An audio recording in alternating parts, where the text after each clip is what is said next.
Hey y'all.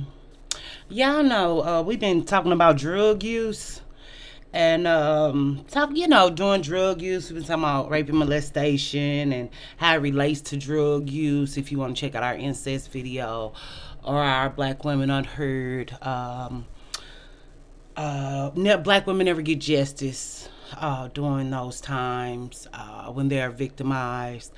So that led us to drug use because, of course, incest, molestation, rapes are big trauma provoking things in our life. Like these are this trauma. So these are the things that created the trauma. So to deal with this trauma, oftentimes we cope with drugs and alcohol. Of course, we can do it with food, and of course, we can do it with stuff like shopping. But that comes with a certain type of money. But never mind. I'm not finna act like black people broke ass don't figure out how to spend a whole bunch of money on some bullshit. Cause y'all know how to get money. Y'all just don't know how to keep it or grow it. Okay, but then we think about when moms are on drugs because we go kind of deep on here. I'm the Nose Neighbor Lady. This show Nose Neighbor Lady show. I hope you're having a good day. I hope your family good. I hope your friends are well. But when moms go to drug use, for some reason people think moms are perfect beings, or when dads go to drug use, which in the black community people want to blame drugs for black men not showing up in their children's lives. They want to blame alcoholism for black men not showing up in their kids' lives. They want to blame the other woman who took the dad away. We have to come to a point where black men do drugs, yes. And if a mom's doing drugs and a dad doing drugs, we have to remember this is DNA. This is genetics. These are bad habits that can be passed down.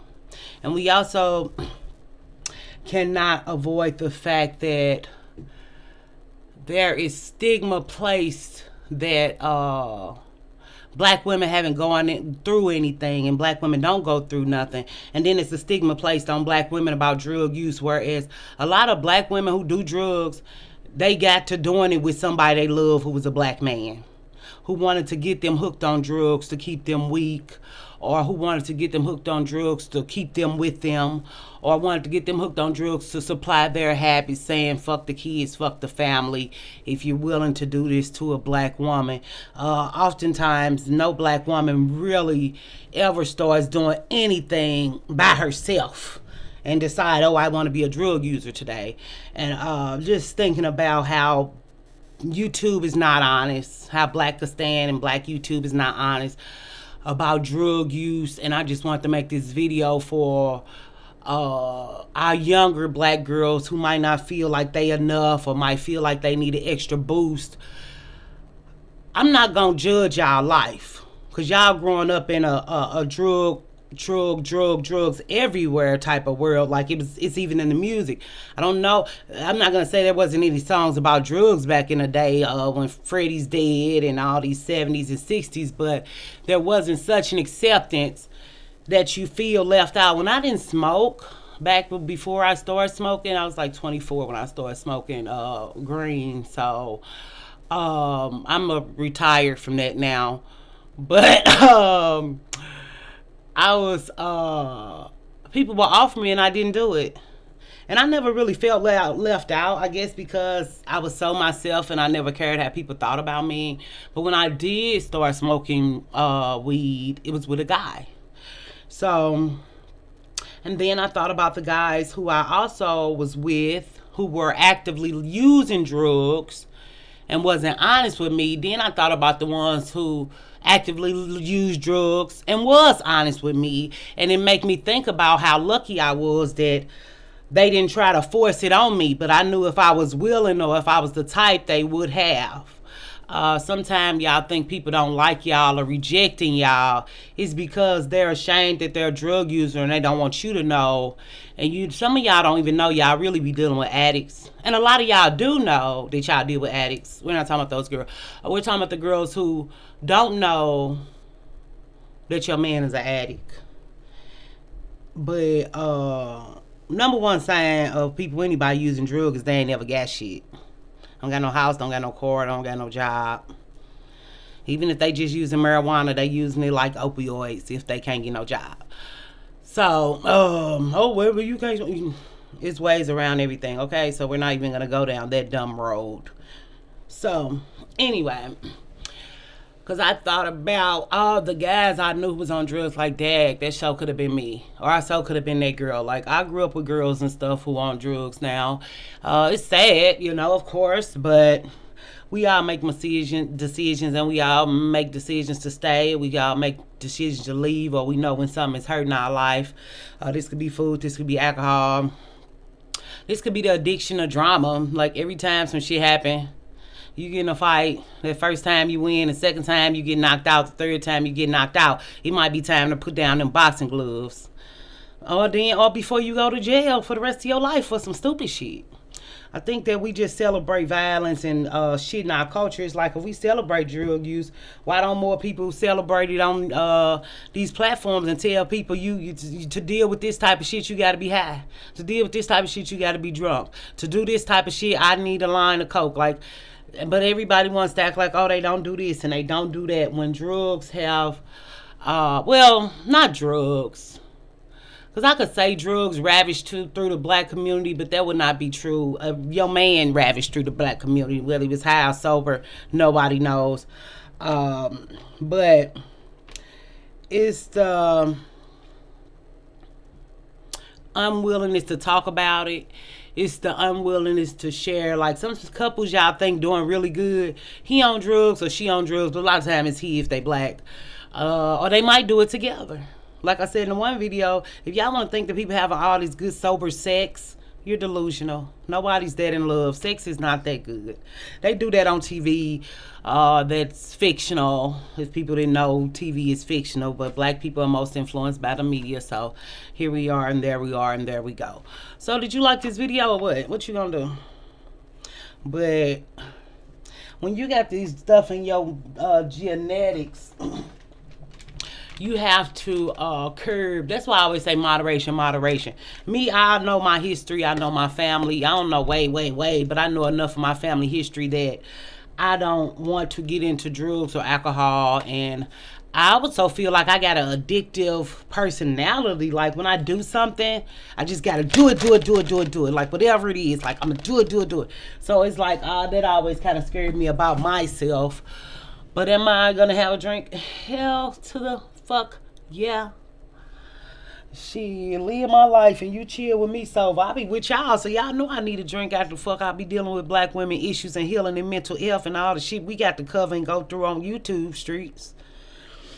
But I love y'all for being on this journey with me. Y'all are really something beautiful to me, and I just feel us growing. It's so weird, like the just being a person who wasn't that into saying energy or spiritual or it's like I could feel the energy, like I can feel us growing, like I could just feel it. And then when I see y'all views and what y'all click on and what y'all don't, I'm like, this is really something. Like, we're on to something over here. And I'm just thank you for coming along for the ride. But I don't want y'all to feel guilty about being a drug user or alcoholism, anything in moderation. People guilt black women about everything. So, like, if you come home from work and had a hard day, I'm going to have a drink. I'm going to drink that day because that's going to help me get through the rest of my week. Like, I'm going to drink that day. Now, every day is not a hard day, and some days you just go to sleep. But it's like, to live in a world like this, and black women are so strong that we don't need to cope like everybody else cope in a drug, alcoholism, conditioned world, and sex-crazed world. I'd rather have a drink than go out and fuck 50 people. I feel like it's safer for me. Is it self-destructive? Yes, but sex can be self-destructive too. So, but everything is a temporary high. You feel good while you're doing it, then you come down. Well, I don't feel like that about alcohol. I feel like that when I start feeling like that about alcohol, that's when it's time for me to stop. But I can just drink on the weekends if I want. Like, I can have alcohol and not drink it for days and then go have a drink. Like, y'all know I keep my stuff, so I keep my supply. When you grown, you just keep the shit you need and want. But I always been grown, so even when I was young, people be somewhere telling me to drink. My drink on me, my drink in the car. Like, I don't We don't. Sharing. Sharing was never really caring. I shared when it was time. I bought stuff, big stuff, but that was before when I was young. I did buy little stuff. It'd be fine. Get your little stuff and you're fine. And I had my little drink on me and I had my two step and I was happy to be alive. So I don't know. I started drinking when I was 21 though. I was 21. I remember trying to drink when I was 19, but I didn't like it. As a matter of fact, that was a crazy night. The first time I got drunk with my kid's dad. It was crazy. It wasn't crazy fun. It was crazy jail. I gotta get some cough drops. Let me write that down because I'm going outside today. We still gotta get these cough drops, girl, or your mama is gonna die. I'm gonna die. You're gonna be like, no, it's never, bitch. Where was you at? I'm gonna be like, bitch, I was dead. I was dead, girl. Come help me. Send me some cough drops. They could be the dollar ones because that's the ones I'm going to get. No Halls, no Ricolas. But I just want to see you succeed. I want to love on you, and I want you to feel less guilty about what Blackistan and the world and society tries to oppress black women about. If you're not sober now, you got time to get sober. You'll live. Black women have really longevity, like a lot of longevity. I remember Lou Neal was saying something. She was like, I don't know what that shit was we were using back in the day because it kept us alive and cast aside our bones because, Shaka Khan was always honest about her drug use and stuff like that. But I hope this opens up a door, a video in your heart to not feel bad about your drug use. And it's not a video to tell you to stop. But moderation. But when it's affecting your life or it's going too far, girl, but then it's the deep end. When you on the deep end. And a lot of times in our, late 20s, early 30s, I think is when black women kind of get beat up so much from Blackistan that they feel like a failure or they feel things aren't going right or they feel this. But it's a crutch, but not if you don't let it become that in your life.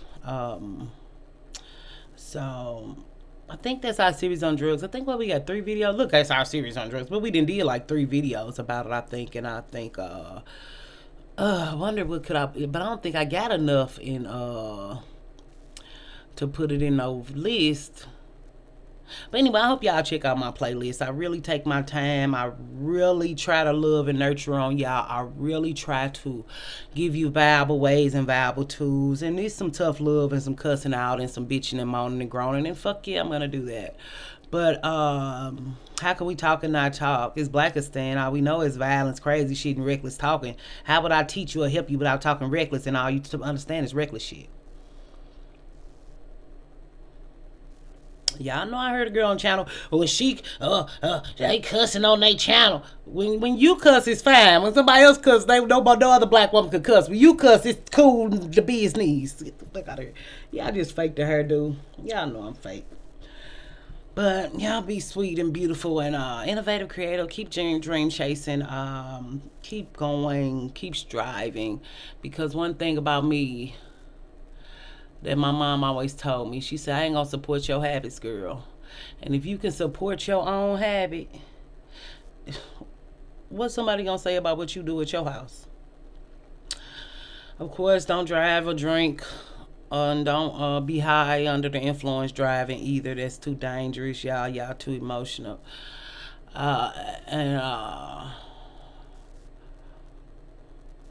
But even I think about white culture and like mushrooms and acid, how they celebrate drug use, and it's a drug use culture. I think actually my cousin, I think white people got him on drugs and the most extreme drugs. When he was young, I think our family just kind of hid it and didn't nobody really know. But I think he got that from them white people, just all the excess and supply of all kind of drugs. And white people can go to rehab, get cleaned up, be a different life, and they relapse sometime, but their family will hide it and you never know. And they got a support system to keep them strong. But we don't have support systems, not as black women. So I would love on you, and I will see you. And make sure when you're talking about black issues, can y'all please put woman on it, or girl or lady, and stop saying black people or black man. It's girl, lady, or woman. We need to clarify in the world, because y'all too much with this racism. Black woman, girl, niece, daughter.